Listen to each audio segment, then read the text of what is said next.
ચાલો આજે ગુરુને સશસ્ત્ર પ્રણામ કરીને આપણે આગળ વધીએ. ઇન્દોરના એમ્બેસેડર નિર્ઝરી વસાવડાને વિનંતી કરીશ કે તેઓ આજના વક્તા બિરેનભાઈ કોઠારીનો પરિચય આપે. નમસ્તે બિરેનભાઈ, ગુજરાતી સાહિત્ય ફોરમમાં આપનું સ્વાગત છે. સાથે ગુજરાતી સાહિત્ય ફોરમનો હું નિર્ઝરી વસાવડા આભાર વ્યક્ત કરું છું, જેણે આજે મને તક આપી છે આજના સુગ્ન શ્રોતાજનો સમક્ષ આપનો સુપરિચય આપવા.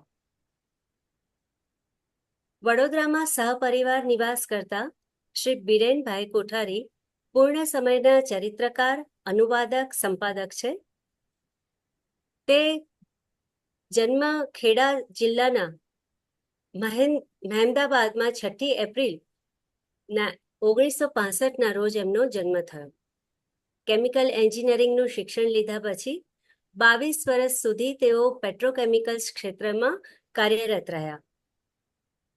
ત્યાર પછી સ્વૈચ્છિક નિવૃત્તિ લઈને 2007થી સંપૂર્ણપણે લેખનને, ખાસ કરીને ચરિત્ર લેખનને જ તેમણે વ્યવસાય લેખે અપનાવ્યું છે. લેખન, અનુવાદ, સંપાદન તેમજ દસ્તાવેજીકરણમાં તેમણે પોતાના વાંચનના શોખ વડે કૌશલ્ય પ્રાપ્ત કર્યું છે. જીવન ચરિત્રના આલેખનમાં ખ્યાતનામ ગણાતા સાહિત્યકાર શ્રી રજનીકુમાર પંડ્યા સાથે મળીને તેમજ સ્વતંત્રપણે તેમણે અનેક જીવન ચરિત્રો આલેખ્યા છે. વ્યક્તિગત જીવન ચરિત્રોની સાથોસાથ સંસ્થાકીય દસ્તાવેજીકરણ તેમની વિશેષતા છે. જૂના હિન્દી ફિલ્મોનું સંગીત, કળા, કાર્ટૂન તેમજ હાસ્ય વ્યંગના દ્રશ્ય સ્વરૂપોમાં તેમની વિશેષ રુચિ છે. વ્યંગચિત્રોમાં ગાંધીજી નામના વાર્તાલાપમાં તેમણે ગાંધીજી વિશે 1 સદી દરમિયાન દોરાયેલા અનેક કાર્ટૂનો આગવી રીતે પરિચય કરાવે છે.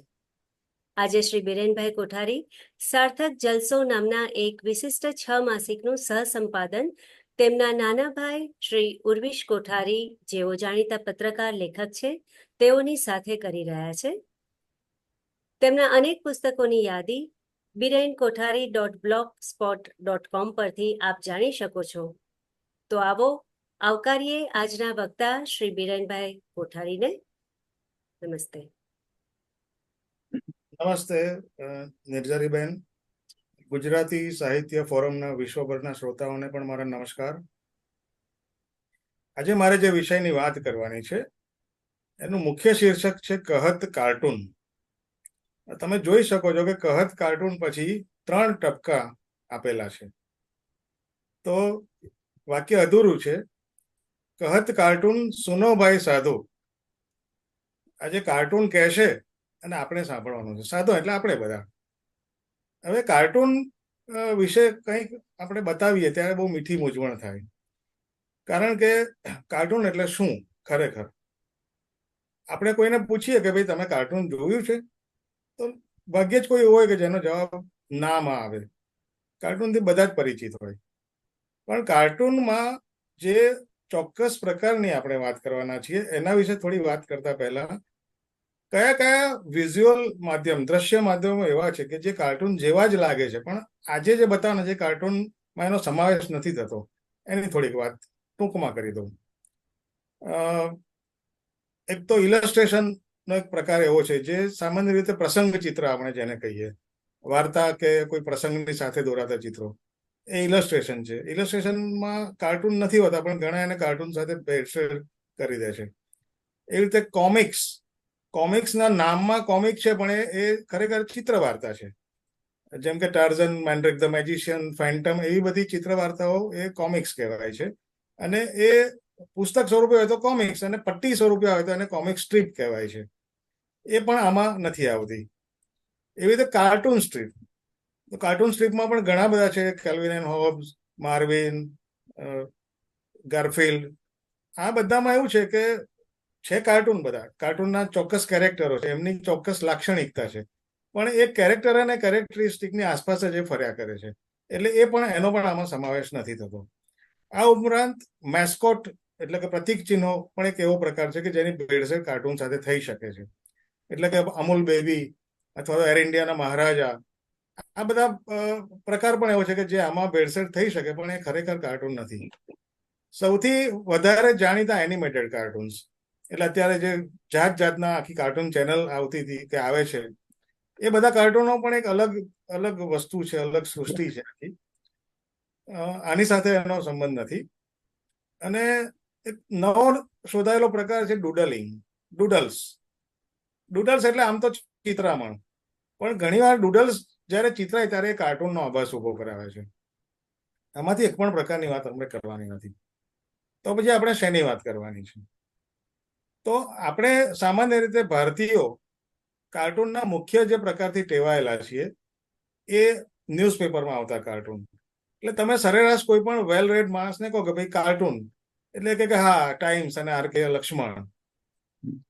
તો આર.કે. લક્ષ્મણના જે કાર્ટૂન આવતા હતા, જે પહેલા પાને સિંગલ કોલમમાં આવતા હતા, અને એ પ્રથા એ સમયે લગભગ દરેક અખબારોમાં હતી સ્ટાફ કાર્ટૂનિસ્ટની. તો એ જે પ્રકારના કાર્ટૂન હતા એને પોકેટ કાર્ટૂન કહેવાતા હતા.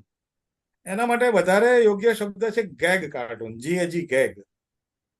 એવી રીતે અંદરના પાને એડિટોરિયલ પેજ પર જે કાર્ટૂન આવે એને એડિટોરિયલ કાર્ટૂન કહેવાય. પણ જે ગેગ કાર્ટૂન આવતા હતા, પોકેટ કાર્ટૂન આવતા હતા અથવા આવે છે, એમાં મુખ્યત્વે સાંપ્રત પ્રવાહો પર કાર્ટૂનો દોરાતા હતા. લક્ષ્મણના પોલિટિકલ, સામાજિક અને કોઈ પણ કન્ટેમ્પરરી ઇસ્યુઝ પર કાર્ટૂન આવતા હતા. એટલે સામાન્યપણે આપણા મનમાં કાર્ટૂન એટલે પોલિટિકલ, કાર્ટૂન એટલે સોશિયલ એવી છાપ પડેલી છે. કારણ કે ગુજરાતીમાં પણ મેગેઝિનોમાં, ચિત્રલેખ અભિયાન એ બધામાં જે કાર્ટૂન આવતા હતા એ સોશિયલ, પોલિટિકલ, સોશિયો પોલિટિકલ એવા બધા આવતા હતા. તો મારે એ કહેવું છે કે કાર્ટૂનના વિષયને કોઈ સીમા નથી. કાર્ટૂન જગતના કોઈ પણ વિષય પર બનાવી શકાય છે.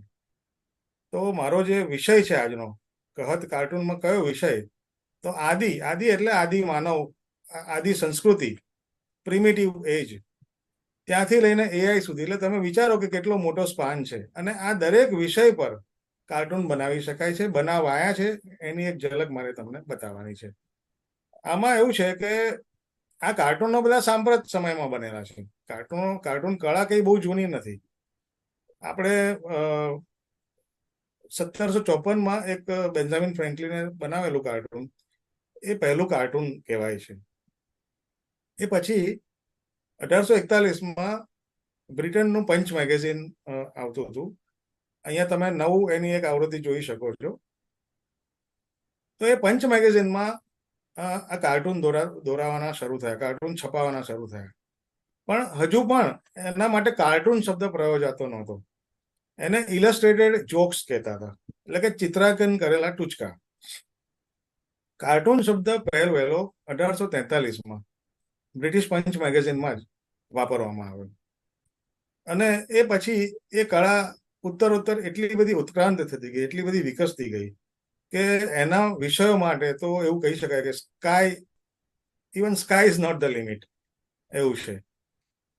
કાર્ટૂન વિશે એક બે સરસ વાતો એવી છે, મારા પોતાના તારણો એવા છે કે મૂળભૂત રીતે કાર્ટૂન આમ તો અમેરિકામાં એ થયા, પછી અંગ્રેજો, એટલે અંગ્રેજો એક સમયે આપણે જાણીએ છીએ કે અડધું વિશ્વ અંગ્રેજી શાસનની એડી તળે હતું, બ્રિટિશ કોલોની. તો અંગ્રેજો જ્યાં જ્યાં ગયા ત્યાંથી એ નીકળ્યા એ પ્રદેશ છોડીને, ત્યારે બે વસ્તુઓ એ મૂકતા ગયા, અથવા તો બે વસ્તુઓને લોકોએ સ્વીકારી. મૂકતા ગયા એવું ના કહેવાય, પણ ત્યાંના લોકોએ બે વસ્તુ, એટલે આ બે વસ્તુ તમને અંગ્રેજોના, એટલે કોઈ પણ બ્રિટિશ કોલોની રહી ચૂકેલા દેશમાં અવશ્ય જોવા મળે. એક પહેલું ક્રિકેટ અને બીજું કાર્ટૂન. એટલે અંગ્રેજો જ્યાં જ્યાં ગયા ત્યાં કાર્ટૂન કળા એ એવી રીતે વિકસતી ગઈ કે પછી એનું સ્થાનિક સ્વરૂપ એને મળ્યું અને સ્થાનિક ધોરણે કાર્ટૂનો દોરાતા થયા. અને લગભગ 20મી સદીનો તો જે આખો સમયગાળો છે, ખાસ કરીને ઉત્તરાર્ધ, એટલે કે 51 થી 60નો ગાળો, 51 થી 2000 સુધીનો ગાળો, એ કાર્ટૂન કળાનો ઉત્તમ સમયગાળો તો એવું કહી શકાય. આટલી પૂર્વ ભૂમિકા પછી હવે હું મારા મુખ્ય વિષયની વાત કરું છું. તો હવે કાર્ટૂનની વ્યાખ્યા કેવી હોવી જોઈએ, તો એમાં પણ મારું પોતાનું એવું માનવું છે કે કાર્ટૂન બેઝિકલી એક વિઝ્યુઅલ મીડિયમ છે, દ્રશ્ય માધ્યમ છે. એ દ્રશ્ય માધ્યમને જો તમે એને સમજાવવા માટે કશું લખવું પડે તો એ એની અધૂરપ છે એવું કહી શકાય. એટલે લખાણ એટલું જ હોવું જોઈએ કે જે દ્રશ્યને પૂરક હોય. એનો અર્થ એવો થયો કે તમે એકલું ચિત્ર જુઓ તો પણ સમજણ ના પડવી જોઈએ, અને એકલું લખાણ વાંચો તો પણ સમજણ ના પડવી જોઈએ. લખાણ વાંચો એટલે ચિત્ર જોવું જ પડે, ચિત્ર જુઓ એટલે લખાણ વાંચવું જ પડે. આ પરફેક્ટ કોમ્બિનેશન હોય તો જ એ કાર્ટૂન બને.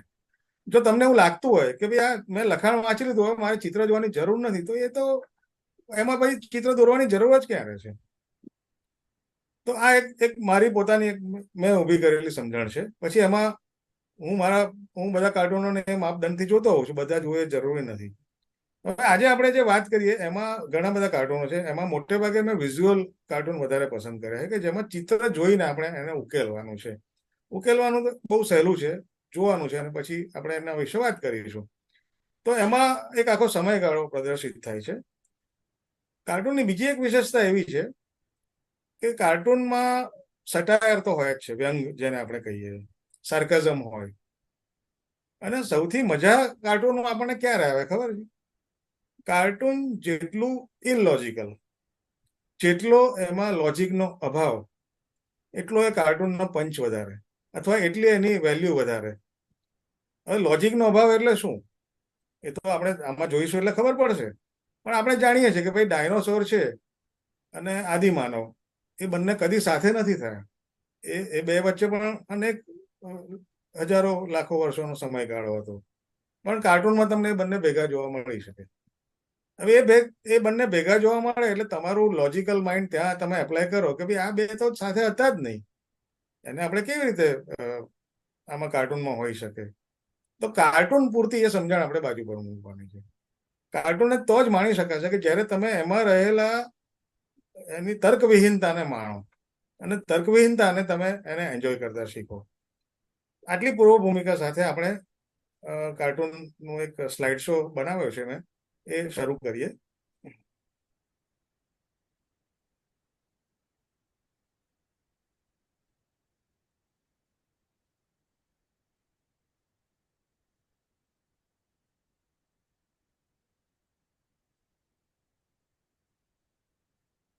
કહત કાર્ટૂન, એમાં જે મુખ્ય જે થીમ મેં પસંદ કરી છે એમાં તમે જોઈ શકો છો કે માનવની ઉત્ક્રાંતિ બતાવી છે. એટલે એમાં 1, 2, 3, 4, 5, 6, 7 તબક્કા છે.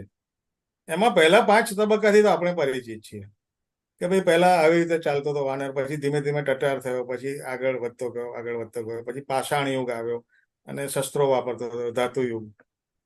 ત્યાં સુધીના તબક્કા જાણીતા છે. પણ હવે કાર્ટૂન એનાથી 2 સ્ટેપ આગળ જાય છે. એટલે આદિ માનવમાંથી એ સુસંસ્કૃત બન્યો. એટલે જે આમાં પેલો પેન્ટ શર્ટ વાળો બતાવ્યો છે, અને એના પછી હવે અત્યારનો તબક્કો એ છે કે એ રોબો છે, યંત્ર માનવ છે. તો કાર્ટૂનમાં આ ઉત્ક્રાંતિ શક્ય છે. એટલે અહીંયા આપણે ફરી એકવાર યાદ કરાવી દઉં કે લોજિક ને શોધવા નથી જવાનું. આપણે એમાં જે વ્યંગ રહ્યો છે, જે એની કલ્પના છે, અને એક જાતની જે વાઇલ્ડનેસ છે, એને આપણે એન્જોય કરવાની છે. તો હવે આપણે થોડા કાર્ટૂન જોઈએ. મેં બને ત્યાં સુધી કાળક્રમ જાળવવા પ્રયત્ન કર્યો છે, પણ થોડો આગળ પાછળ થાય તો ચલાવી લેજો, કારણ કે છેવટે આ કાર્ટૂન છે અને એમાં આપણે લોજિક શોધવા જવાનું નથી.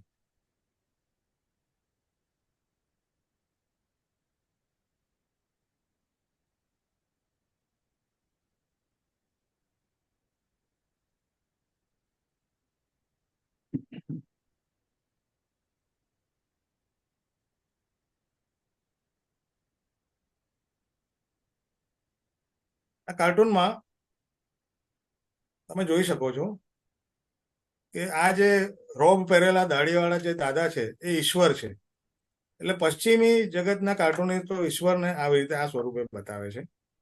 હવે સૃષ્ટિનું સર્જન કેવી રીતે થયું એના માટે અનેક થિયરીઓ છે. વૈજ્ઞાનિક થિયરી જે છે એ બિગ બેંગની થિયરી છે, પ્રચંડ ધડાકાની. એ સિવાય દરેક માઇથોલોજીમાં પોતપોતાની એક વાર્તા છે કે ભાઈ આદમ અને ઈવ ને વગેરે વગેરે.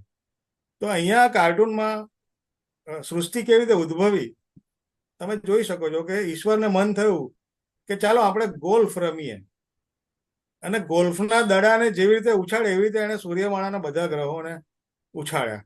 તમે જોઈ શકો છો બધા જ ગ્રહો અને ગોલ્ફ સ્ટિકથી એ ફટકારી રહ્યા છે અને અલ્ટિમેટલી આપણે માનવાનું છે કે સૂર્યની આસપાસ એ બધા ગોઠવાઈ ગયા હશે. તો અહીંયાથી આપણા વિષયનો આરંભ થાય છે કે સૃષ્ટિનું સર્જન કેવી રીતે થયું. તો આવી રીતે થયું. બીજી એક માન્યતા આદમ અને ઈવની છે.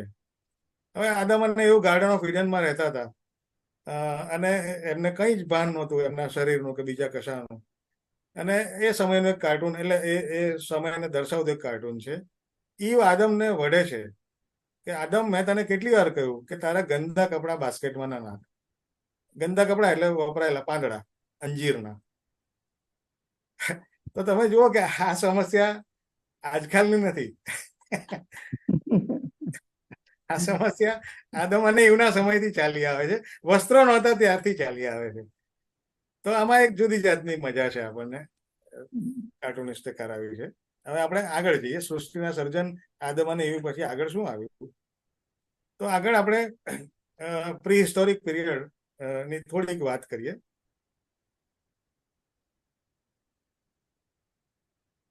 ડાયનોસોર કેવી રીતે લુપ્ત થયા એના માટે અનેક થિયરીઓ છે કે ભાઈ અવકાશી એક પેલો ગોળો આવ્યો આર્માગેડન અને ડાયનોસોરનો નાશ થઈ ગયો. બીજી બધી ઘણી બધી થિયરીઓ છે, પણ અહીંયા કાર્ટૂનિસ્ટની એક મૌલિક થિયરી છે કે ભાઈ ડાયનોસોર સ્મોક કરતા હતા અને આપણે જાણીએ છીએ કે સ્મોક કરવાથી બલબલા ખતમ થઈ જાય. તો ધ રિયલ રીઝન ડાયનોસોર્સ બીકેમ એક્સટિંક્ટ.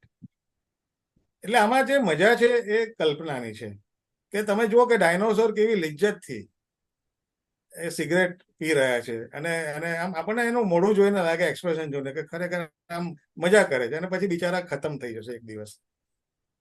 આગળ જોઈએ. એક સમય આવો હતો કે જ્યારે હુલી મહેમત જેને કહેવાય છે, એટલે કે લાંબા લાંબા વાળ વાળા આવા અને લાંબા દાંત વાળા હાથીઓ પૃથ્વી પર હરતા ફરતા હતા. હવે આ હુલી મહેમત એના વાળ કેવી રીતે એને ખરવાના શરૂ થયા. તો બિચારા સૂંઢથી કાંસકો એના હાથમાં પકડે છે અને પ્રોબેબલી આ કાંસકો પણ પથ્થરનો હશે. તો પીઠ સુધી પહોંચી વળાતું નહોતું એનાથી. એટલે આપણે જોઈ શકીએ છીએ કે એ ભાગમાંથી એના વાળ ખરવાના શરૂ થયા અને પછી ધીમે ધીમે આજનો હાથી કદાચ બન્યો હશે. એટલે આમાં કેવી મજા આવે છે કે ભાઈ એક તો કાંસકો ક્યાંથી આવ્યો, પછી તમે એના મહેમતનું એક્સપ્રેશન જુઓ કે બિચારો કેવું આમ એના વાળ પીઠ સુધી પહોંચી નથી શકતું. તમે જો આજે પણ આપણને આ પ્રશ્નો તો થયા જ છે કે પીઠમાં ખંજવાળ આવે તો આપણે કાંસકાનો જ ઉપયોગ કરવો પડે છે. તો એ સમસ્યા પણ આદિ યુગની છે એવું કહી શકાય. નેક્સ્ટ જોઈએ.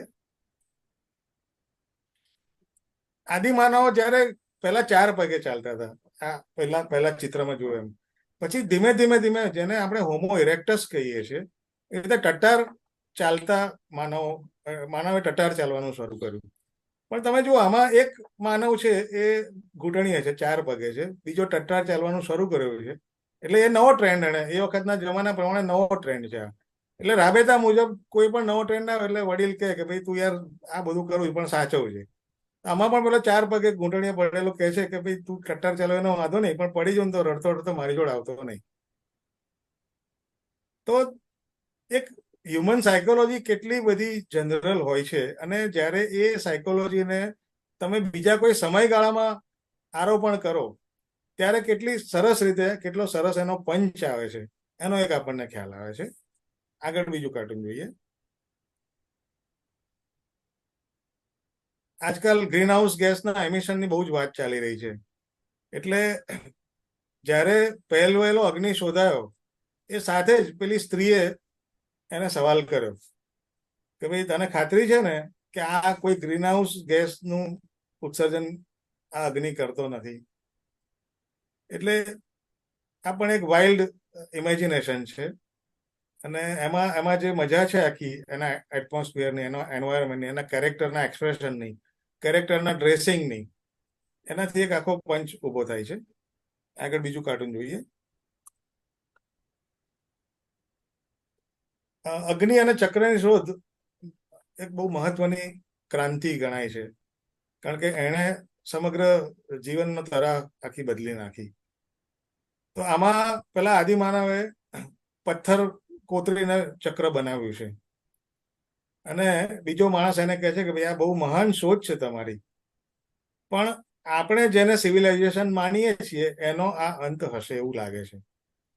હવે તમે જુઓ આમાં કેવો વિરોધાભાસ છે કે આપણે જેને સિવિલાઇઝેશન કહીએ છીએ એનું આરંભ ખરેખર તો ચક્રની શોધ થયા પછી થયો. સિવિલાઇઝેશન એટલે સભ્યતા, સંસ્કૃતિ.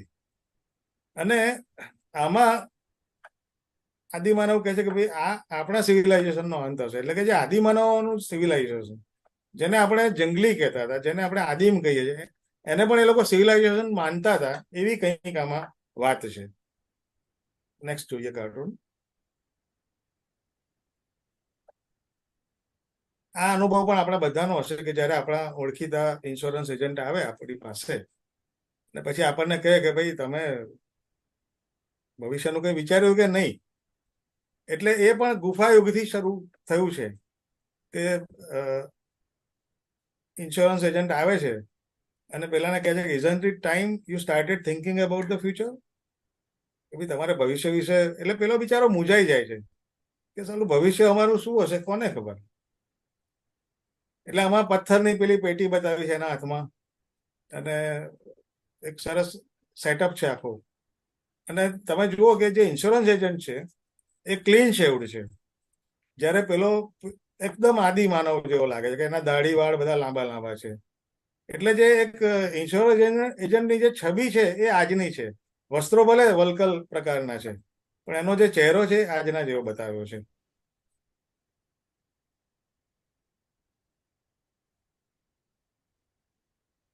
ચક્રની શોધ તો થઈ ગઈ, પણ પછી એનો ઉપયોગ કેવી રીતે કરવો એ બિચારાને ખબર પડતા કેટલા દાયકાઓ નીકળ્યા હશે કે કેટલા સૈકાઓ નીકળ્યા હશે કોને ખબર. એટલે આમાં તમે જુઓ કે એ જે ટ્રોલી બનાવી છે એમાં ચોરસ ચક્ર એને પેલામાં લગાવ્યું છે વ્હીલની જગ્યાએ, અને ગોળ જે છે ચક્રો જે ખરેખર જે રોલિંગ માટે છે એને એને આમાં ભર્યા છે. અને એના એક્સપ્રેશન કહી આપે છે કે બહુ જ એને શ્રમ પડી રહ્યો છે.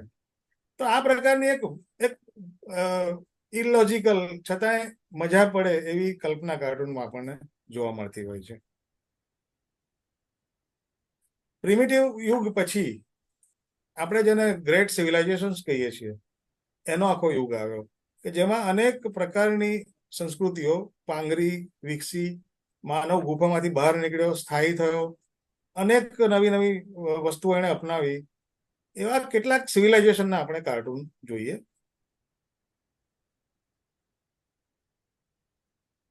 સ્ફિંક્સનું બહુ જાણીતું આ ઇજિપ્તનું એ છે સ્કલ્પચર. અને આપણે જાણીએ છીએ કે એમાં ઓરિજિનલી અત્યારે જે છે એમાં ફેસ જુદો છે આખો. એટલે આમાં પેલા માણસે, શિલ્પીએ પેલા કૂતરાનો ફેસ બનાવ્યો એવું આમાં કહેવા માંગે છે. અને પેલો કહે કે ભાઈ આ નથી મજા આવે એવું, ટ્રાય અગેન. એટલે એ ટ્રાય અગેનમાં આપણે આજે જે સ્ફિંક્સ જોઈએ છે એ આપણને મળ્યું. તો આ જે છે આખી વાત, એટલે જે આ સાયકોલોજી અથવા તો આ જે ટ્રેન્ડ આપણને આજે પણ એવું થાય છે કોઈ પણ કળાકૃતિ હોય તો ના યાર કેમ નથી મજા આવતી, કંઈક બીજું બનાવો ને બીજું બનાવો ને. તો એને જ્યારે એ વિચારને પુરાણા યુગમાં જ્યારે મૂકવામાં આવે ત્યારે પંચની એક જુદી મજા હોય છે.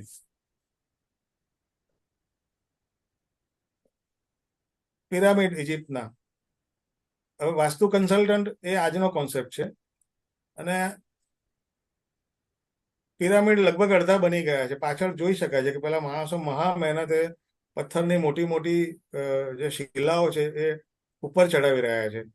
અને પેલો આ માણસ જે આગળ દેખાય છે એ એક વાસ્તુ કન્સલ્ટન્ટને લઈ આવે છે અને વાસ્તુ કન્સલ્ટન્ટ સાવ ઊંધો પિરામિડ બતાવીને કહે છે કે આવો બનાવવો જોઈએ તો તમારો વાસ્તુશાસ્ત્રનો દોષ નડે નહીં.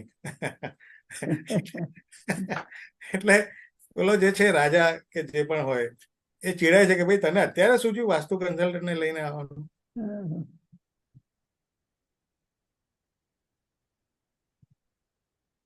એટલસ ગ્રીક માઇથોલોજીનું કેરેક્ટર છે કે જેણે પોતાના બંને હાથ વડે પૃથ્વીના ગોળાને ઉચકેલો છે એવી એક કલ્પના છે. તો એમાં પેલા પતિ પત્ની જુએ છે કે ભાઈ જો આ ગોળામાં આપણું ઘર દેખાય. એટલે એ તો બહુ રાજી ખુશીથી આમ લોકેટ કરે છે પોતાના ઘરને અને એટલસ બિચારો એને પૃથ્વીનો ભાર બહુ લાગે છે એટલે એ અકળાય છે, એટલે એવું અકળાયેલો આમાં બતાવ્યો છે કે મેં આટલી પૃથ્વીનો ભાર ઉચક્યો તમને તમારા ઘરની પડી છે, તમને તમારું ઘર જ દેખાય છે. આ ગ્રીક સિવિલાઇઝેશનની વાત. આ મને બહુ ગમતું કાર્ટૂન છે. આપણે બધા રોમન નંબર્સ જાણીએ છીએ. એ રોમન નંબરમાં વી શેપ એટલે 5, એક્સ એટલે 10. તો સામાન્ય રીતે આપણે આપણી ભારતીય અથવા તો કોઈ પણ એમાં 2 આંગળી બતાવીએ 2 વસ્તુ માટે. જ્યારે આમાં આ રોમન સોલ્જર પેલાને 2 આંગળી બતાવીને કહે 5 બિયર્સ પ્લીઝ. એટલે આમાં જે બહેરા છે પેલો સર્વ કરનારો એ નવો છે પાછો, એ રોમન નથી, પણ જે બહારમાં ગયો છે એ રોમન સોલ્જર છે. એટલે 2 વચ્ચે જે આખી કોન્વર્સેશન એક થયું છે ને નથી થયું એ પ્રકારનું છે. એટલે પેલો તો નોર્મલ ટોનમાં જ કહે છે કે 5 બિયર્સ પ્લીઝ, અને પેલો મૂંઝાઈ જાય કે ભાઈ આંગળી 2 બતાવે છે અને 5 કેમ કે છે. આગળનું કાર્ટૂન. સિવિલાઇઝેશન પછી આગળ એટલું બધું વિકસ્યું અને છેવટે પછી એની એડવર્સ અસરો શરૂ થઈ વિકાસને કારણે. તો એ દર્શાવતું એક કાર્ટૂન છે કે આ 2 જણા પેલા તરાપા પર કોઈ જહાજમાંથી છૂટા પડી ગયા હશે અને તરતા તરતા આગળ નીકળે છે ને પછી ત્યાં એમને ઓઇલ સ્પીલ એટલે કે જે તેલનો કદડો એ પાણીમાં દેખાય છે તરતો, અને એ લોકો કહે છે કે it's oil spill, we must be near civilization. તો આપણે જરૂર કોઈક સિવિલાઇઝેશનની નજીકમાં આવી ગયા છીએ. એટલે તમે જુઓ કે એક ભવ્યતાથી શરૂ થયેલી વાત કેવી રીતે એક પ્રદૂષણ પર લાવીને વાત મૂકી છે કાર્ટુનિસ્ટે કે ભાઈ મોડર્ન સિવિલાઇઝેશનની ઓળખ શું? તો કે આ પોલ્યુશન.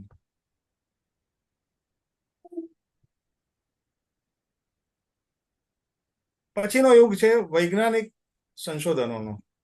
તો 18મી 19મી 20મી સદીમાં અનેક વૈજ્ઞાનિક સંશોધનો થયા જેણે આખી દુનિયાની લોકોની રહેવાની આખી તરાહ જીવનશૈલી બદલી નાખી. તો એ બધાના નામ આજે પણ આપણને યાદ છે. તો એના વિશે કાર્ટૂનમાં કેવી રીતે કહેવાયું છે? તો તમે સૌ જાણો છો કે જ્યારે ચિત્ર દોરીએ આપણે કોઈ પણ, તો એમાં કોઈક વ્યક્તિને વિચાર આવેલો બતાવે તો એમાં એના આમ થોટ બલૂનમાં લાઇટનો બલ્બ બતાવવામાં આવે છે. એટલે આપણને ખ્યાલ આવે કે આને કંઈક વિચાર આવ્યો છે. હવે વીજળીની શોધ એડિસને કરી હતી. તો એડિસને વીજળીની શોધ કરી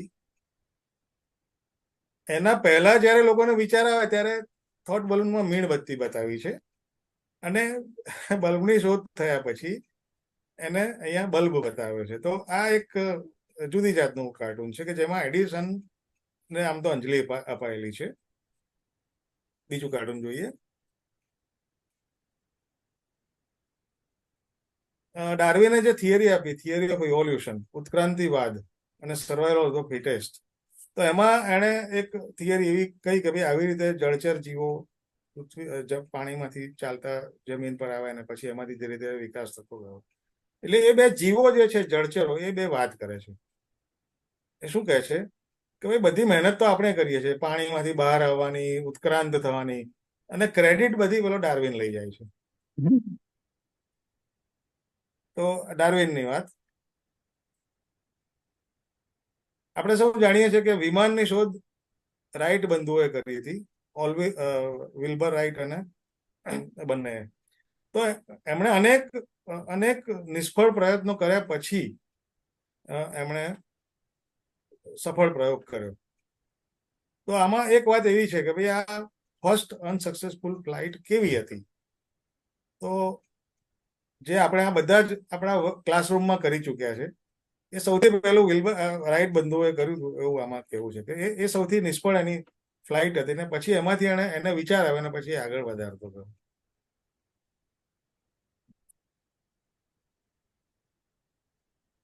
અમુક સમસ્યાઓ એવી છે, એટલે કાર્ટુનિસ્ટો એવું માને છે અને એવી રીતે એક કાર્ટૂનમાં એ વસ્તુને બતાવે છે કે ભાઈ અમુક સમસ્યાઓ જે તે શોધની સાથે જ જન્મી જાય છે.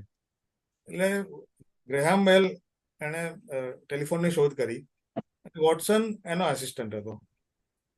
તો એણે જે પહેલું વાક્ય બોલાવ્યું કે કમ હિયર વોટસન, એવું કંઈક છે.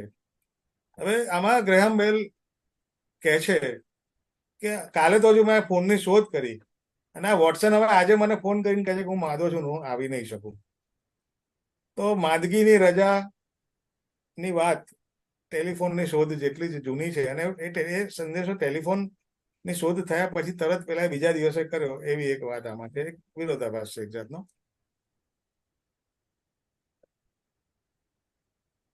ન્યૂટન વિશે આપણે જાણીએ છીએ કે લો ઓફ ગ્રેવિટી, ગુરુત્વાકર્ષણનો સિદ્ધાંત એમણે કેવી રીતે સૂઝ્યો. તો એ ઝાડ નીચે બેઠા હતા અને સફરજન પડ્યું એમના માથા પર, કદાચ અથડાયું હશે કે નહીં અથડાયું, એ બધી એની પણ બધી અલગ અલગ થિયરીઓ છે. તો સફરજનમાં ટિપિકલ પેલી બે ઈયળો બતાવેલી છે. એટલે એ ઈયળો એકબીજા સાથે વાત કરે છે. જે સફરજન ન્યૂટનના આગળ પડ્યું હતું એ સફરજનમાં રહેલી ઈયળો એવું કહે છે કે બિચારો ન્યૂટન, આપણે તો એના બિલકુલ માથા પર પડ્યા, આશા રાખીએ કે બરાબર હશે. ઈયળને ખબર જ નથી કે ભાઈ એ સફરજનમાં તમે છો, પણ એ સફરજને પછી આખી દુનિયાને એક જુદો સિદ્ધાંત આપ્યો.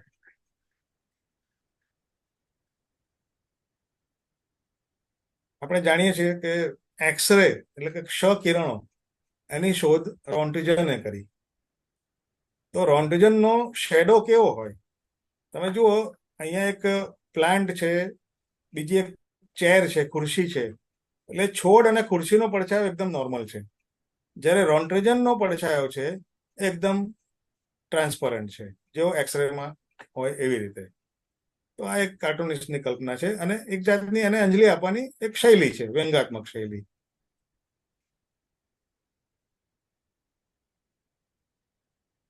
આઇન્સ્ટાઈન છે, સાપેક્ષવાદની શોધ એમણે કરી. અને સામાન્ય રીતે જે લોકો સ્વર્ગવાસ પામે તો એના માથા પર જે પેલું હેલો અથવા તો તેજ વર્તુળ આપણે કહીએ, એ તેજ વર્તુળ બતાવાય છે. જ્યારે આઇન્સ્ટાઈનના માથા પર આ જે ફિઝિક્સ, ન્યુક્લિયર ફિઝિક્સની આખી જે એનો એ છે સ્ટાર, એ બતાવેલો છે. તો એક જુદી જાતનું આખું આમાં એનું દર્શન છે. તો આપણે થોડાક તબક્કા જોયા કે આદિમ યુગ, સિવિલાઇઝેશન, સાયન્ટિફિક ઇન્વેન્શન અને હવે આધુનિક યુગ. તો આધુનિક યુગ એટલે શું? આધુનિક યુગની ઓળખ શી, એના થોડાક નમૂના હું બતાવું છું અને પછી આપણે પાછા મુખ્ય વિષય પર વાત કરીશું. જ્યારે મોટર વ્હીકલ એક્ટમાં સુધારો કરીને ભારેખમ રકમનો દંડ કરવામાં આવ્યો, એ વખતનું આ કાર્ટૂન છે કે હવે તમે જ્યારે ટુ વ્હીલર લઈને નીકળો કે કોઈ પણ વાહન લઈને નીકળો તો પોલીસ તમને શી રીતે જુએ છે? તો એ તમને એટીએમ મશીન તરીકે જુએ છે કે આ આવ્યું એટીએમ મશીન, ઊભું રાખો અને પૈસા કાઢી લો. કારણ કે દંડની રકમ ઘણી બધી ભારે હતી, હજુ પણ છે. તો આ મોડર્ન એજ.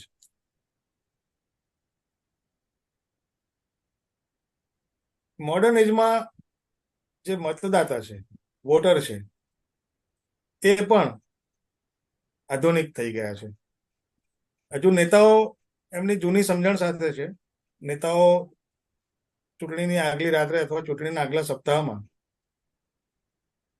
જે સાડી અને કેશ અને દારૂની બોટલ આમાં જોઈ શકાય છે, એ વહેંચવા નીકળે છે. એની પાછળ એનો ટેકેદાર છે, વોટ ફોર લખેલું છે, પ્લેકાર્ડ પકડેલું છે. અને એ વખતે પેલો વોટર પણ તમે જોઈ શકો છો કે ઝૂંપડામાં રહે છે, એની દિવાલનું પ્લાસ્ટર ખરી ગયેલું છે, માથે છાપરું નથી પણ ઘાસ છે, પણ છતાંય એ કહે છે કે હવે આ બધાનો જમાનો ગયો, હવે કેશલેસ જોઈએ મારે, આમાં તમે ટ્રાન્સફર કરી દો. તો તમે જુઓ કે કેવી રીતે એક વ્યંગ જુદી જુદી રીતે જુદા જુદા ટૂલ્સથી કન્વે થાય છે.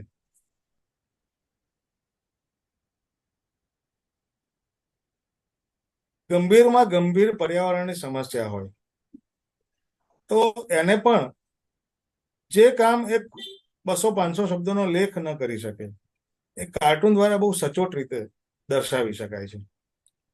તો આમાં તમે જોઈ શકો છો કે આ મૂળ સમસ્યા એ છે આમાં જે દર્શાવી છે કે ભાઈ ભારત દેશમાં ભૂગર્ભ જળનું સ્તર એટલે કે ગ્રાઉન્ડ વોટર લેવલ અતિશય નીચું જતું રહ્યું છે, ભયજનક સપાટી સુધી ઉતરી ગયું છે અને એ ઉપર આવે એવી શક્યતા લગભગ નહીવત છે. અહીંયા પેલી આપણને જાણીતી કાગડા અને વાર્તા ડિપિક્શન છે. ભૂગર્ભ તરીકે જે ખાડો બતાવ્યો છે એમાં ભારતનો નકશો બતાવેલો છે, એનો આકાર છે. કાગડો બિચારો કાંકરા નાખવાનો પ્રયત્ન કરીને પાણીનું સ્તર ઉપર લાવવા મથે છે, પણ સ્તર એટલું બધું ઊંડું છે કે એ ગમે એટલું કાંકરા નાખશે તો એ પાણી ઉપર આવવાનું નથી. અને રેડિયો પર જાહેરાત થઈ રહી છે કે કન્ઝર્વ વોટર, પાણીની જાળવણી કરો. તો આવી ગંભીર સમસ્યાઓ પણ કાર્ટૂન દ્વારા દર્શાવી શકાય છે. આવી એક વધુ સમસ્યા જોઈએ.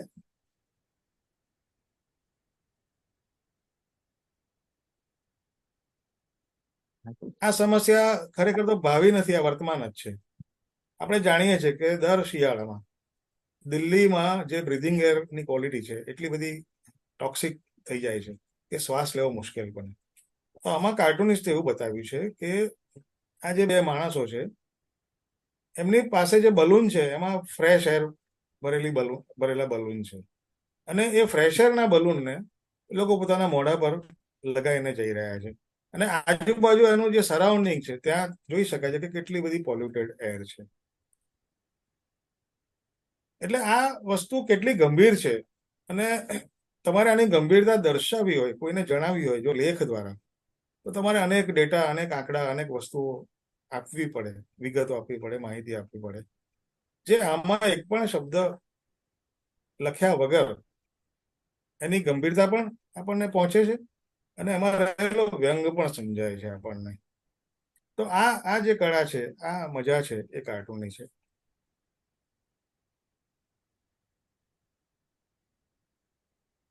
હવે એલિયન્સ એટલે કે ઈટી, એક્સ્ટ્રા ટેરેસ્ટ્રીયલ્સ, એ લોકો, આ એક બહુ ગમતી થિયરી છે બધાને કે ભાઈ એલિયન છે કે નહીં, એલિયન છે કે નહીં, પણ કાર્ટૂનમાં તો એ હંમેશા અસ્તિત્વ ધરાવે છે. તો એલિયન આવે છે પૃથ્વી પર અને જે પહેલો માણસ મળે એને એવું કહે છે કે ભાઈ અમે એવું સાંભળ્યું છે કે અહીંયા બેસ્ટ અનએમ્પ્લોયમેન્ટ બેનિફિટ્સ છે આખી ગેલેક્સીમાં, એના માટે અહીંયા આવ્યા છે. તો તમે જુઓ કે આ ખરેખર વ્યંગ તો એક સાંપ્રત પરિસ્થિતિ પર છે કે ભાઈ જે કશું ના કરે, બેકાર હોય એને બેકારી ભથ્થું આપવામાં આવે છે અને એ સાંભળીને છેક પેલા એલિયનો અહીં સુધી આવે છે. એટલે ભલે વાત એલિયનના મોઢે કહેવાય છે પણ એમાં જે વ્યંગ છે એ આખો સાંપ્રત પરિસ્થિતિ પરનો છે અને આ પરિસ્થિતિ કોઈ પણ દેશની હોઈ શકે છે. આ એવું નથી કે ભાઈ અમેરિકાની કે આની કે તેની કે એવું છે. આ કોઈ પણ જગ્યાએ આ વસ્તુ લાગુ પડી શકે છે.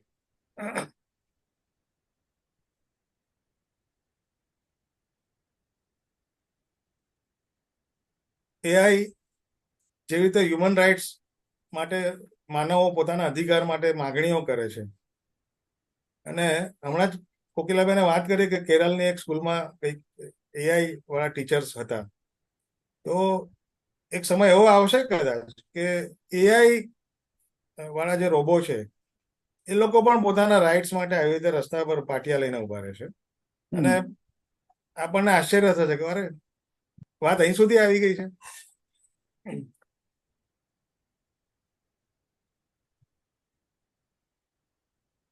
તો આપણે જે અત્યાર સુધી જે એજ જોયા, જે સિવિલાઇઝેશન જોયા, એમાં તમે ઉપરથી ડાબી તરફ ઉપરથી જોઈએ તો સ્ટોન એજ, એમાં શું હતું એ જોયું, ગોલ્ડન એજ, આમાં થોડી શબ્દ રમત છે પણ વાત બહુ વાસ્તવિક છે.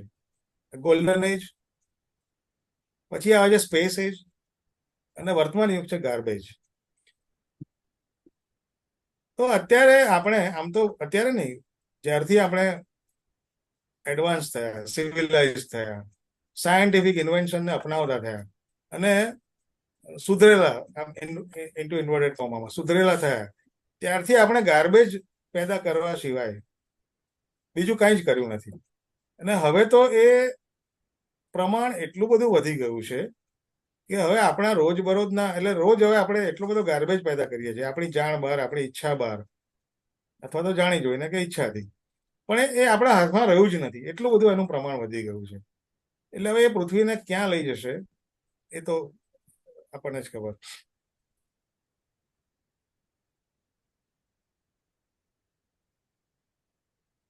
તો આ મારું નાનકડું પ્રેઝન્ટેશન હતું. હવે તમે જુઓ કે આપણી વાત શરૂ થઈ હતી ઊંધા જ્યારે વાનર 4 પગે ચાલતો હતો અને એ ઉત્ક્રાંત થઈને ટટાર ચાલતો હતો અને પછી એ એઆઈ બન્યો. અહીંયા આખી વાત આ પ્રેઝન્ટેશન પછી રિવર્સ થઈ ગઈ છે અને આપણે જાણે કે સુધરેલા છે એમાંથી પાછા આદિમતા તરફ જઈ રહ્યા હોઈએ એવી એક વાત છે. તો મારું પ્રેઝન્ટેશન આ સાથે હું પૂરું કરું છું. થોડીક વાત હજુ કાર્ટૂન વિશે કરું.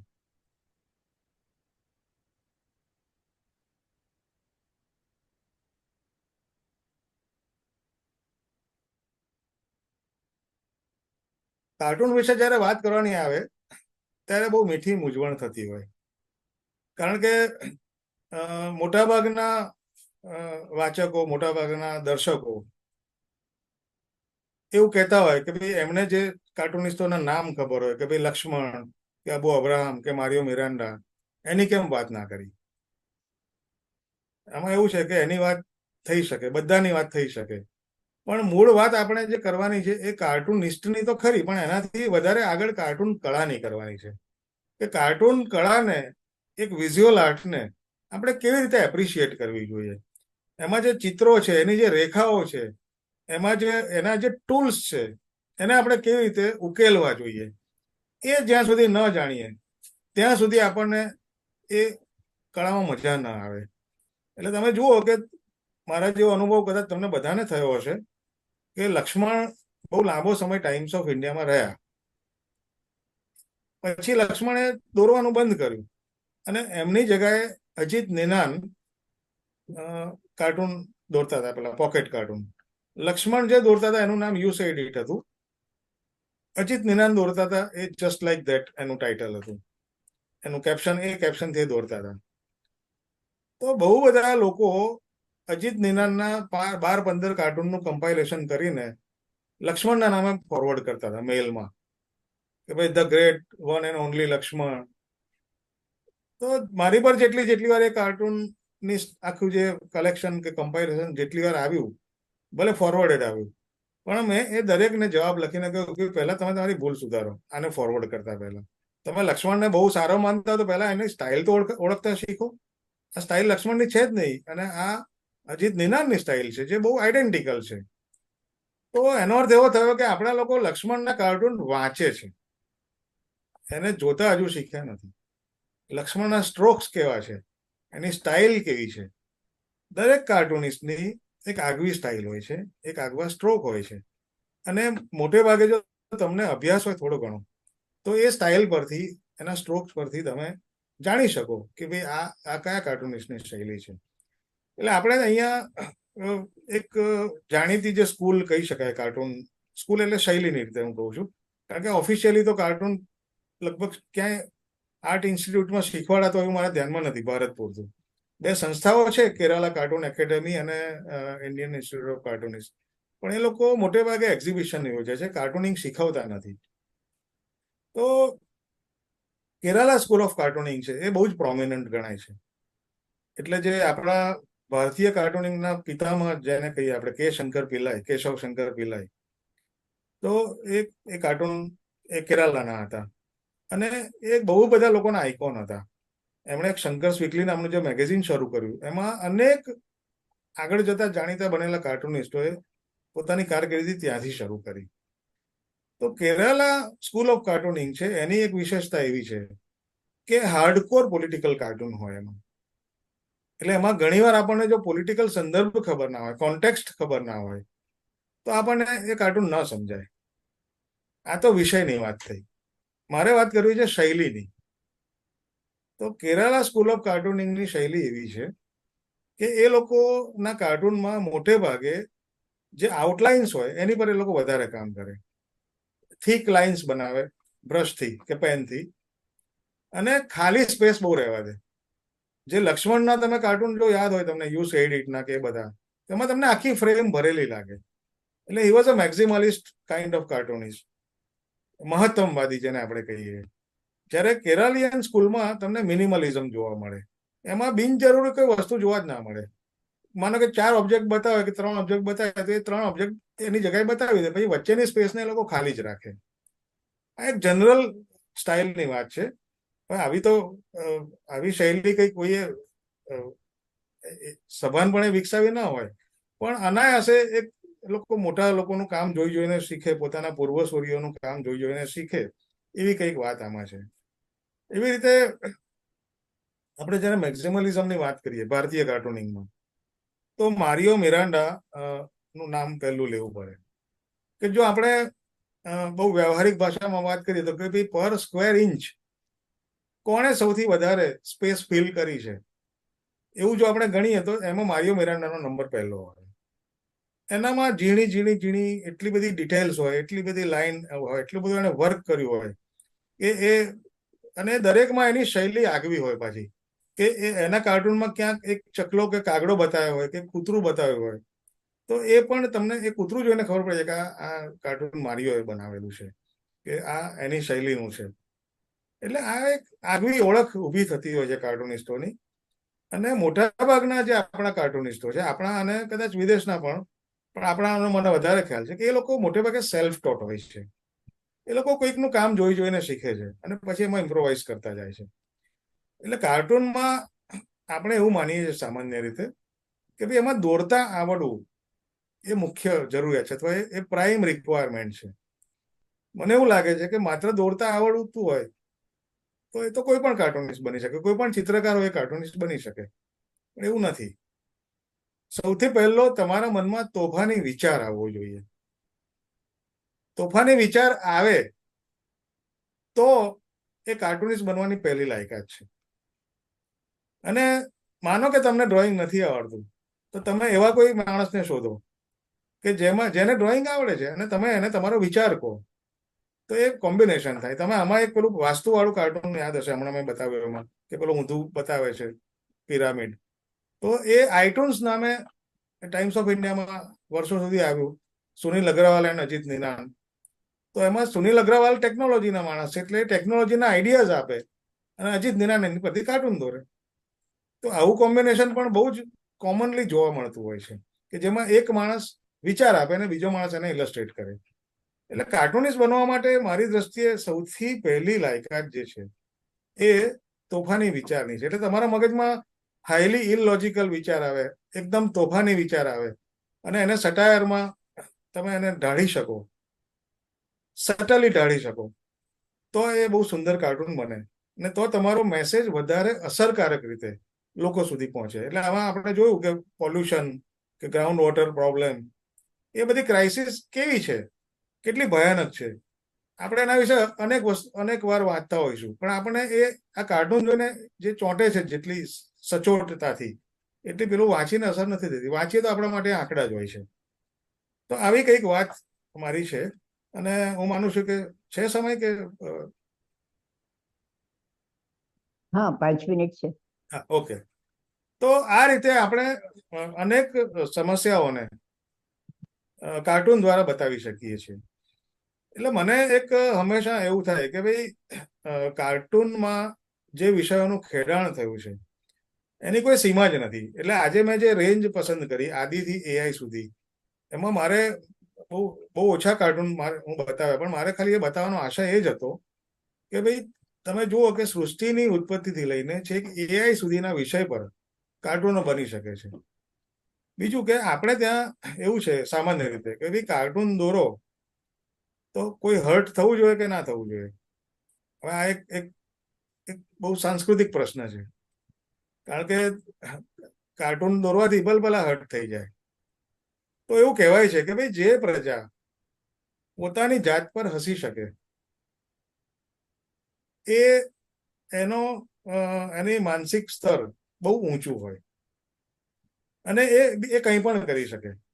એટલે અંગ્રેજો માટે આવું કહેવાતું હતું કે ભાઈ એ લોકો પોતાની જાત પર હસી શકતી પ્રજા છે. પણ આમાં એવું છે કે જાત પર હસી શકવું એ પૂરતું નથી. પછી તમે કોઈકને સળી કરો કાર્ટૂન દ્વારા, તો એનો જે પ્રતિભાવ આવે કે એની પ્રતિક્રિયા આવે તો એ પણ સ્વીકારવાની તૈયારી હોવી જોઈએ. તો એ બાબતે સૌથી વધારે જેને આપણે કહીએ કે વાઇલ્ડનેસ એક પ્રકારની એ અમેરિકન કાર્ટૂનમાં જોવા મળે છે. અમેરિકન કાર્ટૂનમાં જે મેડ મેગેઝિન છે, જેનો તમે અહીંયા જોઈ શકો છો, પાછળ મૂકેલું છે મેં. આ મેડ મેગેઝિને અમેરિકાની એક એક વસ્તુ પર ભયાનક રીતે વ્યંગ કર્યા છે. એમાં અમેરિકાનો રાષ્ટ્રવાદ પણ આવી ગયો, અમેરિકાના પ્રમુખો આવી ગયા, સ્ટેચ્યુ ઓફ લિબર્ટીથી લઈને તમે નામ દો એ બધી જ વસ્તુ પર એ લોકોએ ખીચાઈ કરી છે. અને ખીચાઈ એટલે છેલ્લી કક્ષાની. પણ ત્યાં કોઈ દુભાયું હોય એવું જાણમાં નથી. આપણે અહીંયા દુભાવાનું પ્રમાણ વધુ છે. આમ તો બધે જ છે. આમ તો આપણે ફ્રાન્સમાં જે પેલા પેરિસમાં પેલા મેગેઝિન પર જે હુમલો થયો શાર્લી એબ્દો પર, એ બેઝિકલી કાર્ટૂન મેગેઝિન હતું. અને ત્યાં જે શૂટ આઉટ થયું એમાં અનેક લોકો ને શૂટ કરવામાં આવ્યા. તો એ કાર્ટૂનની પ્રતિક્રિયા હતી. અને કાર્ટૂનિસ્ટનો આશય એમાં બરાબર પૂરો થયો હતો, સિદ્ધ થયો હતો કે ભાઈ એને હર્ટ જ કરવા હતા લોકોને. કારણ કે અમુક વસ્તુઓ તમે વ્યંગથી ન કહો તો એ લોકો સુધી પહોંચે જ નહીં. એટલે હર્ટ જ્યારે થાય કોઈ વ્યક્તિ, ત્યારે એવું માનવું કે કાર્ટૂનનો આખો ઉદ્દેશ સિદ્ધ થયો છે. પણ હા, એના માટે તમે સાવ પેલા સસ્તા સ્તરે ઉતરી જાઓ અને એકદમ પેલા ચીપ પ્રકારના કાર્ટૂન બનાવો તો એ વસ્તુ માન્ય નથી, એ વેલિડ નથી. એટલે એ બંને તરફ છે. એટલે એમાં જેટલી સટલિટી વધારે, જેટલી સૂક્ષ્મતા વધારે, એમ કાર્ટૂનનું સ્તર વધારે ઊંચું અને વધારે રિફાઇન્ડ ગણાય. કમનસીબે ગુજરાતી કાર્ટૂનિંગમાં, કમનસીબે નહીં પણ આપણો એક શૈલી છે આપણી, કે આપણે સામાજિક કાર્ટૂનથી આગળ બહુ જઈ શક્યા નથી. એટલે ભૂતકાળમાં ગુજરાતમાં ઘણા બધા કાર્ટૂનિસ્ટો જાણીતા થયા. શિવ પંડ્યાથી લઈને ચકોર અને દેવગઢવી કે નારદ, ઘણા બધા, અનેક નામ દઈ શકાય. છેલ્લા નિર્મિશ ઠાકર પણ. પણ એ બધામાં તમે જુઓ તો સામાજિક વિષયથી આગળ બહાર નીકળીને એમાં બહુ કશું જોવા નથી મળતું. એની એક જુદી મજા હોય છે, પણ એ એક મર્યાદા છે. એટલે એમાં તમને બહુ વધારે, એટલે જે આ પ્રકારના જે વાઇલ્ડ વિષયો હોય અને કોઈકને હર્ટ કરવાની જે આખી વાત છે, હર્ટ કરવાની જે મજા છે, એ એમાં બહુ જોવા નથી મળતી. હવે ખેર, એ દરેક, મને એવું લાગે છે કે એ દરેક પ્રદેશની એક લાક્ષણિકતા હોય છે. કે જેમ કેરલામાં પોલિટિકલ અવેરનેસ કદાચ સૌથી વધારે છે, તો ત્યાં કાર્ટૂનમાં એ વસ્તુ રિફ્લેક્ટ થાય છે. આપણે અહીંયા પોલિટિકલ અવેરનેસ છે ખરી, પણ એ સત્તા સામે શિંગડા પહેરવા માટે નથી વપરાતી. એ પોલિટિકલ અવેરનેસ કરતા પોલિટિકલ કરેક્ટનેસ વધારે છે. એટલે કાર્ટૂનનો એ વિષય આવે પણ બહુ ઓછા આવે, અને આમ ઝીણકું આમ નાનકડું પેલું ટચ કરીને નીકળી જાય. એટલે દરેક પ્રદેશ, દરેકની સંસ્કૃતિ અને એની પર આખો એ આધાર રાખે છે. તો હું માનું છું કે કાર્ટૂન વિશેની આટલી વાત, મને ખબર છે બહુ ટૂંકી છે, પણ અનેક વસ્તુઓ થઈ શકે એવી છે. પણ જેટલી એક પ્રાથમિક પરિચય પૂરતી મને જે લાગી એ મેં જણાવી છે. તો હવે આપના તરફથી કોઈ પ્રશ્ન હોય તો પ્લીઝ પૂછો. ખૂબ સરસ વિરેનભાઈ. હા, પ્રશ્ન તો છે. કૌશલભાઈ ચોકસીની વિનંતી, તેઓ પ્રશ્ન રજૂ કરે. નમસ્તે વિરેનભાઈ. નમસ્તે કૌશલભાઈ.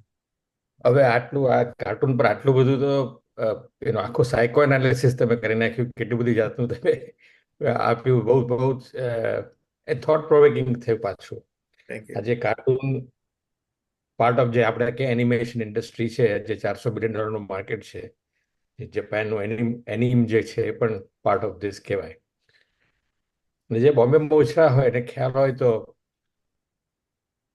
સિલ્વેસ્ટર ડિકોનાની પેલી અમૂલની એક એડ આવતી હતી એર ઇન્ડિયાના બિલ્ડિંગ પર, અને આઈ થિંક હજી પણ મને લાગે છે કે ચાલુ છે એ હોર્ડિંગ્સ પેલા. હા, હોર્ડિંગ્સ એના અટલી બટલી ડેલી એને કરેલું અમૂલ.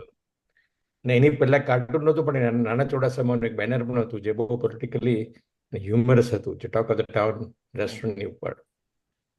તમે જે કેરળની જે વાત કરી કે તોફાની, કે કાર્ટૂનને તોફાની મગજ હોવું જોઈએ, જે somebody said કે કાર્ટૂનિંગ રિક્વાયર્સ ઓડેસિટી.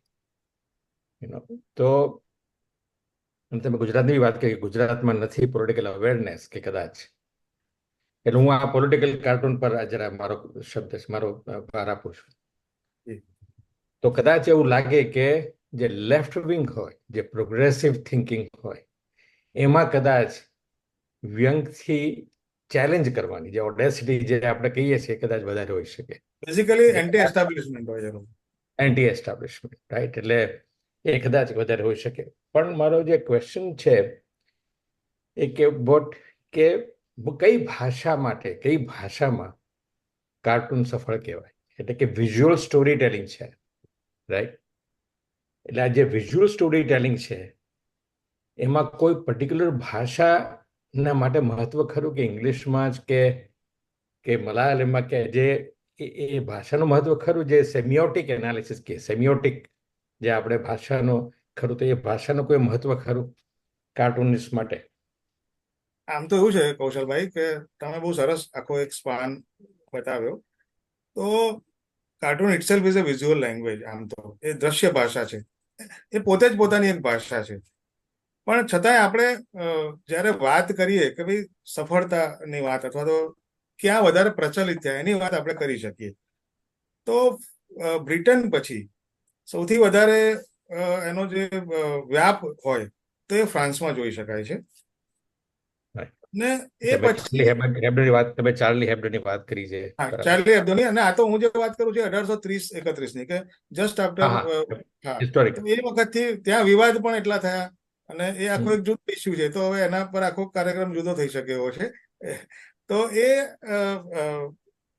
ફ્રાન્સમાં ઘણું બ્રિટન પછી એ થયું.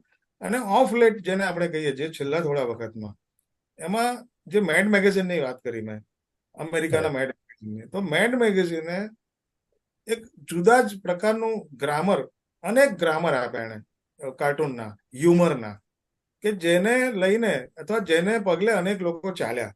ગ્રામર એટલે બેઝિકલી ટેકનિક. એ ગ્રામર તમે ઉભા, એટલે ગ્રામરને ફોલો કરવું એ જુદી વાત છે, અને એક નવું ગ્રામર આપવું એ બીજી વાત છે. તો મેડ મેગેઝિન એવા નવા ગ્રામર ઉભા કરે. હવે એમાં ઘણીવાર એવું થાય કે ભાઈ આપણને એ જ ભાષામાં સમજણ પડે જે આપણે જાણતા હોઈએ, પણ ક્યારેક આપણે એની આગળ હવે ગૂગલની મદદથી બધું આપણે બધું કરી શકીએ છીએ. તો જ્યાં સુધી એનો સંદર્ભ ના હોય, કોન્ટેક્સ્ટ ના હોય, ત્યાં સુધી આપણને બહુ એક હદથી વધારે ખ્યાલ ના આવે. પણ છતાંય આપણે જો વધારે જોતા હોય તો આપણને થોડો ખ્યાલ આવે છે કે કહેવા એની મૂળ કળા શું છે. એટલે ઓસ્ટ્રેલિયામાં પણ ઓસ્ટ્રેલિયન કાર્ટૂનિસ્ટો છે, તો એ જુદી જ જાતના એની પર આખું ચાલે છે.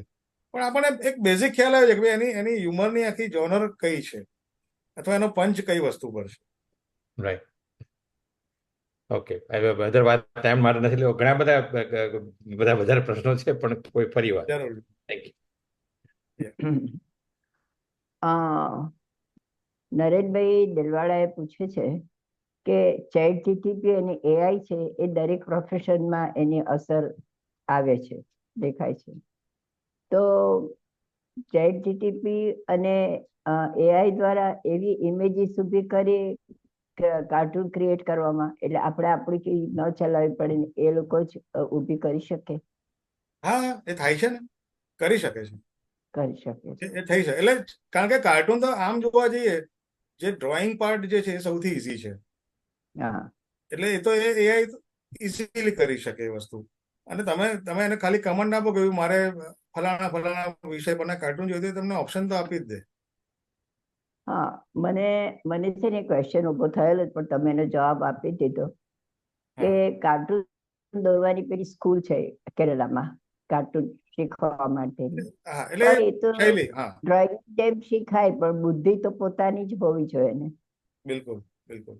એને વ્યંગાત્મક રીતે રજૂ કરવા માટે એની બુદ્ધિ પોતાની હોવી જોઈએ, દોરતા શીખવું જોઈએ. ઓકે, હવે સ્વાતિબેન દેસાઈ છે, એ પૂછે છે કે કાર્ટૂનિસ્ટ બુદ્ધિશાળી હોય તો જ અસરકારક કાર્ટૂન દ્વારા સંદેશ આપી શકે, એવું આપ માનો છો? બુદ્ધિશાળી નહીં, વધુ પડતો બુદ્ધિશાળી. સાદા બુદ્ધિશાળીથી કામ ના ચાલે, કારણ કે આમાં એને કશું કહેવાનું છે, પણ એ વ્યંગાત્મક રીતે કહેવાનું છે. એટલે વ્યંગાત્મક રીતે જયારે એક વસ્તુ કહેવાય ત્યારે એની અસર અનેક ગણી વધી જતી હોય છે. આમાં તમે જુઓ કે પેલા પોલ્યુશન વાળું કાર્ટૂન મેં બતાવ્યું, તો તમે છાપામાં રોજ આપણે વાંચીએ કે ભાઈ દિલ્હીમાં આવું ટોક્સિક એર છે, આ તે બધું, પણ એ વાંચીને આપણે ભૂલી જઈએ. જ્યારે કાર્ટૂન આપણે જોઈએ તો આપણને કેટલું ભયાનક વસ્તુ છે એ ખ્યાલ આવે છે. ઓકે. હવે એની સાથે જ એક નાનકડો છે કે રમૂજ પ્રેરક ચિત્રો જ કાર્ટૂન કહેવાય. બિલકુલ, કારણ કે કાર્ટૂનનું ગુજરાતી એક્ઝેક્ટ નથી થયું, પણ વ્યંગ ચિત્ર એટલે કાર્ટૂન, ઠઠ્ઠા ચિત્ર એટલે કાર્ટૂન. ઠઠ્ઠા ચિત્ર એ હા, વધારે એ બંને માટે વપરાય છે. એટલે રમૂજ તો હોવી જ જોઈએ. હોવી જોઈએ. રમૂજ એટલે પણ એમાં હા, વ્યંગ. હા, પણ ઘણી વાર વ્યંગ કોઈ વાર કોઈની લાગણીને હર્ટ કરી જાય ખરું, એવું બને કરવી જ જોઈએ. એના માટે તો કાર્ટૂન દોરાય છે. ઓકે. તમે જે કહ્યું ને કે વધારે પડતું બુદ્ધિશાળી હોવો જોઈએ, તો અમારા ક્ષમાબેન લખે છે કે દોડડાયો હોય. હા, દોઢ ડાયો એ બહુ સબ્જેક્ટિવ ટર્મ છે. કારણ કે પહેલા તો ડાયાની વ્યાખ્યા આપણે કરવી પડે, પછી દોઢની કરાય. એટલે આપણી જે સામાજિક વ્યાખ્યા મુજબ તો જે ચૂપચાપ બેસી રહે ડાયો. ઓકે. હવે છેલ્લું અત્યારે હમણાં એક સુરેન્દ્રભાઈનો કઈ કેવું છે તે જોઈએ. સુરેન્દ્રભાઈ. હાજી કોકિલાબેન, થેન્ક યુ. હું આજે બહુ મોડેથી જોડાયો, પણ જેટલું સાંભળ્યું એનો આનંદ છે. અને બિરેનભાઈ, હું જ્યારથી જોડાયો છેલ્લા લગભગ અડધા કલાક 35-40 મિનિટ, અને જે મેં કાર્ટૂનો જોયા વગેરે, અને તમે જે તમારો જે રજૂઆતનો ભાગ જોયો, ઘણું ગમ્યું. મારે બે ચીજો કહેવી છે. હમણાં જે છેલ્લે જે બાબતો ડિસ્કસ થઈ, વધારે પડતા હોશિયાર હોવું જોઈએ કે એ પ્રમાણે હું એમાં ચોક્કસ સૂર પુરાવું છું. અને એક તો એ કે કાર્ટૂન એ મારે કંઈ કહેવાનું ન હોય, તમે તો એ બાબતના પ્રણેતા છો, પણ કે પિક્ચર ઇઝ વર્થ 1,000 વર્ડ્સ, એ અમસ્તું નથી કહેવાયું. અને કાર્ટૂન માટે કદાચ પિક્ચર ઇઝ વર્થ 1,000,000 વર્ડ્સ કહી શકાય. બીજું મારે એ કહેવું છે કે હું વિચાર કરતો હતો કે શંકર્સ વીકલીનો ઉલ્લેખ મેં મિસ તો નથી કર્યો ને મોડો જોડાયો એમાં, પણ ના, તમે કહ્યું શંકર્સ વીકલી હું મુંબઈમાં હતો ત્યારે બની શકે એટલું ચાલુ જોતો. બહુ સરસ વેધક કાર્ટૂનો એની અંદર આવતા, અને મારી જે રીતે હું એ આત્મસાત કરતો, એમાં એમ લાગતું કે આ માણસે બરાબર, શંકરે, તમે કે શંકર પિલ્લે કહ્યું, પાછું યાદ આવી ગયું કે આણે બરાબર જે રીતે રજૂઆત કરી છે, રજૂઆત બરાબર શબ્દ નથી, પણ જે કાર્ટૂનો આપે છે બરાબર આપણે એનો પડઘો પાડી શકીએ. મને તો એક બે યાદ પણ રહી ગયા છે. એક ડેલિગેશન એક મિનિસ્ટર પાસે જાય છે, અને જ્યારે કાર્ટૂન બતાવે છે ડેલિગેશન પાછું વળી રહ્યું છે, અને the caption reads is the leader of the delegation telling his other members, quote, he is very sympathetic. He has promised to look into our problem when it becomes absolutely critical. End quote. જોયું? એટલે હું તમને second hand કહું છું તો પણ if it provokes so much laughter, તો પહેલી વાર જોઈને કેટલી મજા આવે. એટલે એવું તો કેટલું એ છે. એક બીજા મિનિસ્ટર માટે હતું, કેમ પોલિટિકલ કાર્ટૂનો તો બહુ મોટી વાત છે કે એનો સેક્રેટરી કહે છે, ફરી કોઈ ડેલિગેશન કે કોઈ મુલાકાતી છે એને, કે આવી મિનિસ્ટરની ખુરશી આવી કેમ છે પાછળ જાત જાતના યંત્રો, તો કે એને પબ્લિકની કશી વાતની અસર થતી જ નથી, તો કોઈ ગંભીર વાત કે એવી લઈને આવે તો એવી મેકેનિઝમ રાખી છે કે જેથી એને અસર થાય અને એનું મોઢું થોડુંક તો વિકૃત થાય કે જેથી ખબર પડે. એટલે આ કાર્ટૂન એટલે this was my little 2 pennies. એટલું. Thank you. તમારી રજૂઆતની ઘણી મજા આવી. Thank you. હાજી. જૈનિકભાઈ, તમે લખો છો કે બા મજાનો કાર્યક્રમ. હવે આ પ્લેટફોર્મ પર બીજી શ્રેણીના નવા વિષયો સાથે ક્યારે યોજાશે? અરે ભાઈ, દર રવિવારે રાત્રે 9 વાગે તમે હાજર થઈ જાઓ. દરેક વખતે નવો નવો વિષય તમને જોવા મળશે, સાંભળવા મળશે. ઓકે. હવે જગદીશભાઈ, આપને થોડી વાર પછી સમય આપું છું. જગદીશભાઈ, હવે આજે આટલો સરસ પ્રોગ્રામ થયો આપણો, અને આવતા રવિવારે આટલો સરસ પ્રોગ્રામ થયો છે, અને જો આપણે એમનો આભાર ન માનીએ તો કૃતજ્ઞ ગણાઈએ ને. એટલે આભાર દર્શન પછી પણ એક ખૂબ જ સરસ નાનકડું વક્તવ્ય આપણે જગદીશભાઈ આપશે. એટલે પહેલા આપણે આભાર વ્યક્ત કરી લઈએ, પછી જગદીશભાઈને આપણે માઇક આપીએ છીએ. તો આભાર માટે ગાંધીનગરના અમારા જે એમ્બેસેડર છે, ડૉક્ટર ધૈવત શુક્લ, એમને વિનંતી કરીશ કે તેઓ આભાર વ્યક્ત કરે. ધૈવત.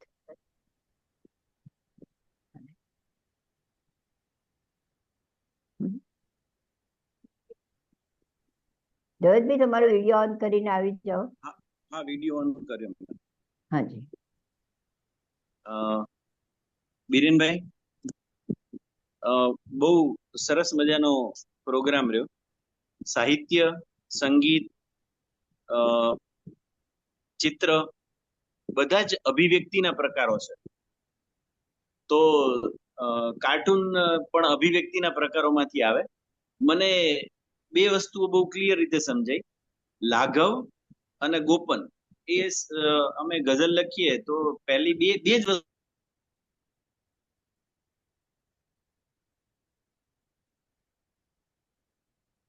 દવેદભાઈ તમારો અવાજ જતો રહ્યો. આગળ. હા હેલો. હા બોલો. અવાજ સંભળાય છે ને? હા હા હવે સંભળાય છે. તો એવી જ રીતે અહીંયા આગળ કાર્ટૂન ની અંદર એક દ્રશ્ય છે, એટલે લાઘવ અને દ્રશ્યમ એનાથી કાર્ટૂન સર્જાય છે. વ્યંગ એનું મુખ્ય લક્ષણ છે અને વિષયને એકદમ ટૂંકાણમાં ઘણી વખત તો શબ્દો વગર રજૂ કરવામાં આવે છે. તો એ જે પ્રસ્તુતિ છે એ ખૂબ જ રસપ્રદ રહી. એના અનેક પ્રકારો છે અને એ બધા પ્રકારો તમે જે વર્ણન કર્યું કે એઆઈ સુધીનું બિલકુલ આદિમાનવથી એ જે અલગ અલગ વિષયો પર કાર્ટૂન અને એની રજૂઆત હતી, દેટ વોઝ વેરી નાઇસ. આનાથી વિચારની જે વિવિધતા છે અનેક પ્રકારની અને એની વ્યંગાત્મક અત્યંત ટૂંકાણમાં અને છતાં અત્યંત હૃદયસ્પર્શી રજૂઆત, એ આજના આ વિષય આજના જે આપણો ટોપિક હતો એનો મુખ્ય પોઈન્ટ હોય એ મને લાગ્યું. ભવિષ્યમાં પણ તમારી એક વાત સાચી છે કે અતિ બુદ્ધિશાળી માણસો એ લોકો આની અંદર વધારે ઇન્વોલ્વ થશે. અને એટલા માટે કારણ કે જેમ જેમ વિચારનો સ્તર ઉપર જતું જાય એમ અલગ અલગ પ્રકારના અને અનેક વિષયો આની અંદર ઉમેરાશે. તમારું જે થિંકિંગ પેટર્ન અને જે કામ કરવાની શૈલી છે ખરેખર મજા આવી. અમને ઘણું બધું જાણવા મળ્યું. એક સામટું અમે અલગ અલગ છાપામાં કાર્ટૂન તો વાંચતા હોઈએ છીએ, પણ આ એક જાણે એક જગ્યા પર ગુચ્છો છે, એક બંચ ભેગો છે કે જેની અંદર બધી અલગ અલગ ઘણી વસ્તુઓ એક સામટી આવીને મળી ગઈ. So it was very nice of you. Thank you very much. GSF વતી હું તમારો આભાર માનું છું. અને કોકિલાબેનના અનવરત પ્રયત્નો, જેમ એમણે કીધું આ એક અલગ વિષય છે, એમ આવતા રવિવારનો જે વિષય એમણે સ્વાસ્થ્ય વિશે લીધો, એમ આ વિષય પણ બિલકુલ અલગ અને અનોખો છે. ભવિષ્યની અંદર પણ આપણે જીએસએફમાં આવા બધા અલગ અલગ વિષયો પર વાત કરતા રહીશું. તમે ફરીવાર પણ આવશો એવી અપેક્ષા છે. આજના તમારા પ્રોગ્રામ બદલ જીએસએફ વતી હું આપનો હૃદયપૂર્વક આભાર માનું છું. ધન્યવાદ. Thank you. દૈવતભાઈ એક વસ્તુ કહું, બિરેનભાઈ આજે બીજી વાર તો આવી જ ગયા, હવે ત્રીજી વાર બોલાવાના છે એમને. બિલકુલ. હા ખૂબ સરસ મજાનો પ્રોગ્રામ હતો. હવે બિરેનભાઈ એક 10 મિનિટ વધારે આપ બેસી શકશો વધારે? અને ખાસ તો એક વસ્તુ રહી ગઈ કે નિર્જરી આટલો સરસ તમારો પરિચય આપ્યો, તો નિર્જરી તારો પણ આભાર માનવામાં આવે છે. અને આવી જ રીતે તું અમને સરસ સરસ પરિચય આપતી રહીશ એવી આશા વ્યક્ત કરું છું. હવે જગદીશભાઈ, આપને જે કેવું છે કહી શકો છો. જગદીશભાઈ, પછી શરદભાઈ તમને બોલાવું છું.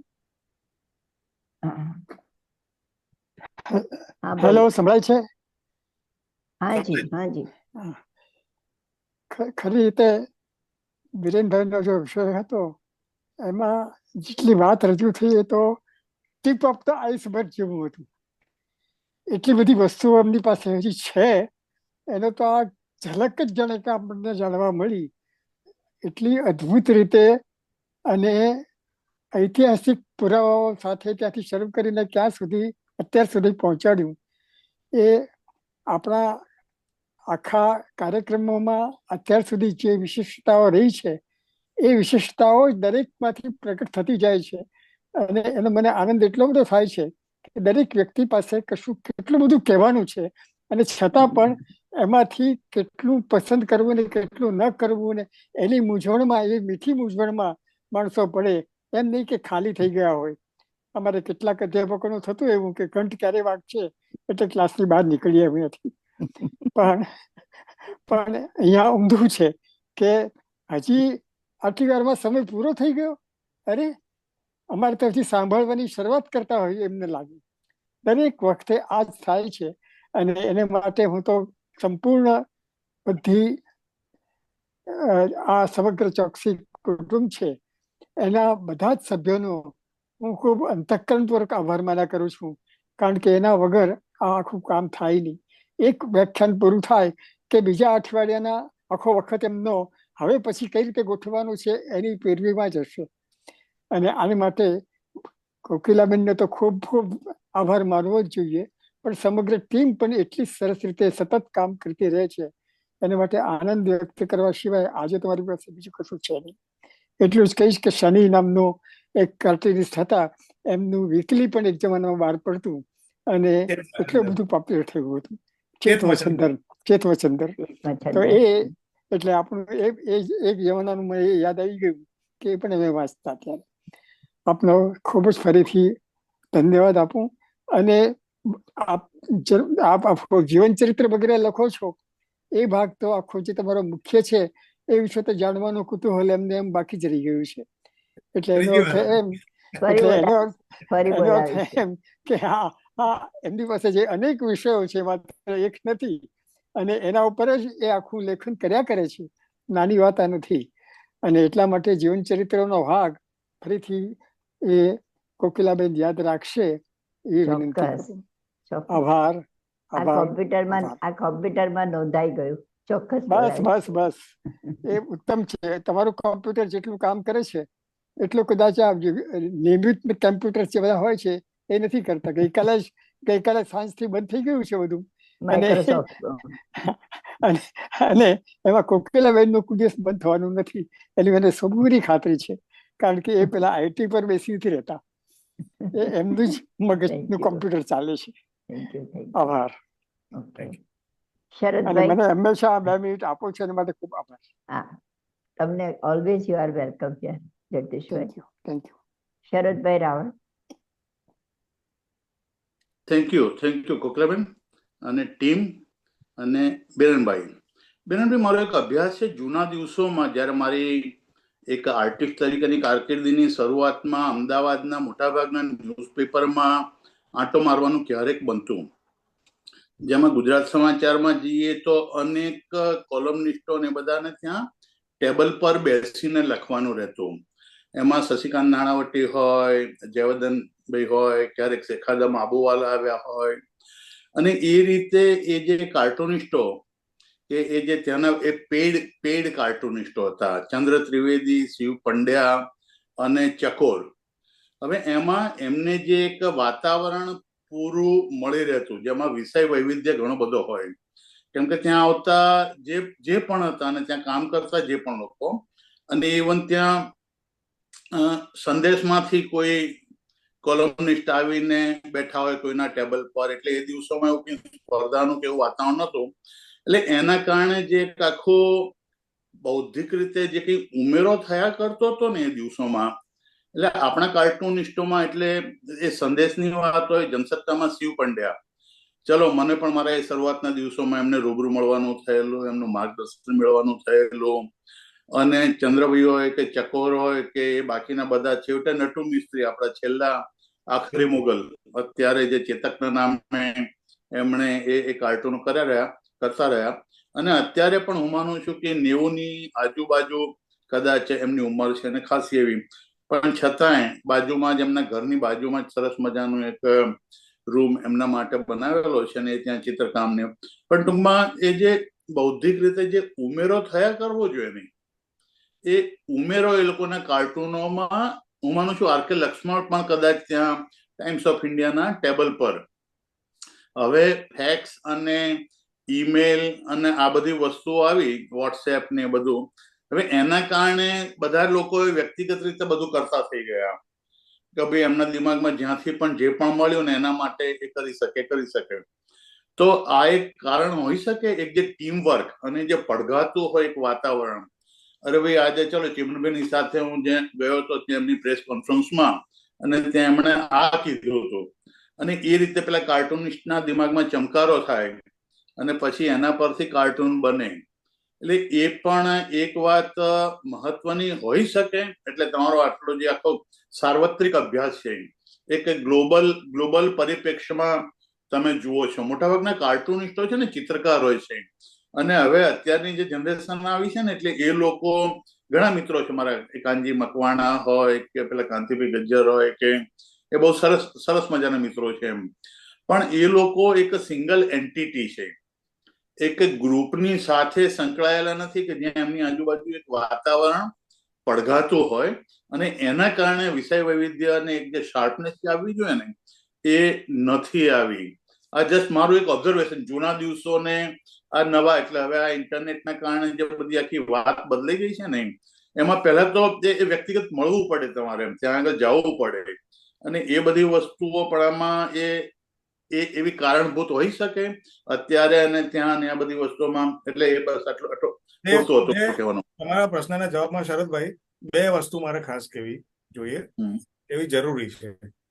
એક તો જે તમે કહ્યું કે જે જૂના સમયનું વાતાવરણ, એ વાતાવરણ તમારી સર્જનાત્મકતાને પોષક હોય, પણ મૂળ તો તમારી અંદર કંઈક હોવું જોઈએ. ઓબ્વિયસલી, હા.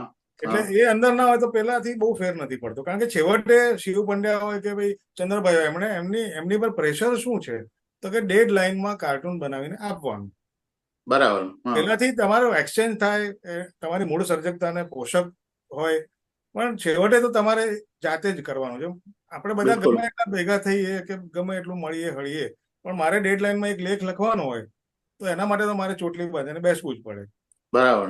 ઇટ હેલ્પ્સ ઓલવેઝ, પણ છતાંય છેવટે તો પછી પોતાની પર જાય છે. સાચી વાત. હવે બીજી વસ્તુ એ કે અત્યારે માત્ર ગુજરાતી કે માત્ર ભારત નહીં, વૈશ્વિક સ્તરે કાર્ટુનિસ્ટની જે આપણે એને પોસ્ટ કહીએ કે જગ્યા કહીએ અખબારોમાં, એ રહી નથી. કારણ કે અખબારના માલિકો સત્તાધારીઓ જોડે બગાડવા નથી માંગતા, અને કાર્ટુનિસ્ટ હંમેશા વ્યંગ કરે એટલે સત્તાધારીને તાકીને જ કરે. એનો હેતુ જ એ હોય છે. તો હવે આને કારણે અમેરિકામાં પણ હવે સિન્ડિકેટેડ કાર્ટૂનોનો એક ટ્રેન્ડ ચાલ્યો છે કે ભાઈ તમે ડેરિલ કેગલની સાઇટ જુઓ તો ડેરિલ કેગલ નામનો કાર્ટૂનિસ્ટ છે, એની જોડે બધા 500 કાર્ટૂનિસ્ટો સિન્ડિકેટેડ છે. એટલે જેને કાર્ટૂન જોઈતું હોય એ સિન્ડિકેટમાંથી ખરીદી લે, પણ ફૂલ ટાઈમ સ્ટાફર તરીકે કોઈ કાર્ટૂનિસ્ટ નથી રાખતા. ભારતમાં પણ એવું થયું છે કે મંજુલ કે સતીશ આચાર્ય કે બીજા તમે ઘણા બધા કાર્ટૂન જોઈ, એ લોકો સ્વતંત્રપણે કામ કરે. આમાં એવું છે કે જોબ સિક્યોરિટી કોને વાલી ના હોય, બધાને વાલી હોય, પણ પછી એ કાર્ટૂનની વાત કરીએ તો એમાં પછી પોતાના સર્જનાત્મકતાના ભોગે એ જોબ સિક્યોરિટી એનું એ લોકો જતી કરતા હોય એવું બને. સાચી વાત છે. બીજી એક વસ્તુ, એક આની આડ વાત છે પણ ઉમેરી દઉં કે પહેલા એવું હતું, તમે જે પેઇડ કાર્ટૂનિસ્ટ શબ્દ વાપરો ને, પેઇડ કાર્ટૂનિસ્ટ નહીં, સેલરીડ કાર્ટૂનિસ્ટ. સેલરીડ, હા. પેઇડ તો આખો અર્થ છાયા બદલાઈ જાય છે એની. સમજી ગયો. પણ હવે પેઇડ કાર્ટૂનિસ્ટોનો પણ જમાનો આવ્યો છે. જે રીતે પેઇડ કોલમિસ્ટો હોય છે, પેઇડ એટલે એ લોકો ને ચોક્કસ પ્રકારનું લખવા માટે પૈસા આપવામાં આવે, એ લખાવટ દ્વારા, છાપા દ્વારા નહીં. એવી રીતે અત્યારે પોલિટિકલ કાર્ટૂનિંગમાં પણ તમે જુઓ, મનોજ કુરેલ નામનો કાર્ટૂનિસ્ટ છે, તો એ ચોક્કસ રાજકીય પક્ષ સાથે સંકળાયેલો છે, અને તમે એના કાર્ટૂન બહુ એનું ચિત્રોને એ સારું છે, પણ એનો એજન્ડા આખો જુદો છે. બરાબર. હવે એ પણ એ પ્રથા કાર્ટૂનિંગમાં પણ આવી ગઈ છે. હા, સાચી વાત છે. એટલે આ ભયસ્થાનો બહુ મોટા છે. એટલે એજન્ડાને પ્રમોટ કરવા માટે થઈને એ લોકો સત્તાધારી જોડે કોઈ બગાડવા નથી માંગતું. સાચી વાત છે. એને લઈને કાર્ટૂનિસ્ટનું ભય, આખું સ્થાન જ ભયમાં આવી ગયું છે. આ બહુ ના ગમે એવી સ્વીકારવી વાસ્તવિકતા છે. ના, પણ થેન્ક યુ, તમે ઘણી બધી સરસ રીતે વાતો સમજાવી. Thank you. ખૂબ સરસ શરદભાઈ, આપે પણ આપણા મંતવ્યો રજૂ કર્યા, એના માટે આભાર. ખૂબ સરસ બેરેનભાઈ, આજનો પ્રોગ્રામ રિયલી ખૂબ.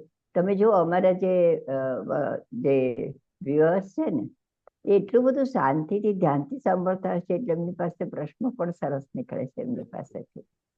એટલે એ લોકોનો તો ખાસ આભાર હું માનું છું અત્યારે તો.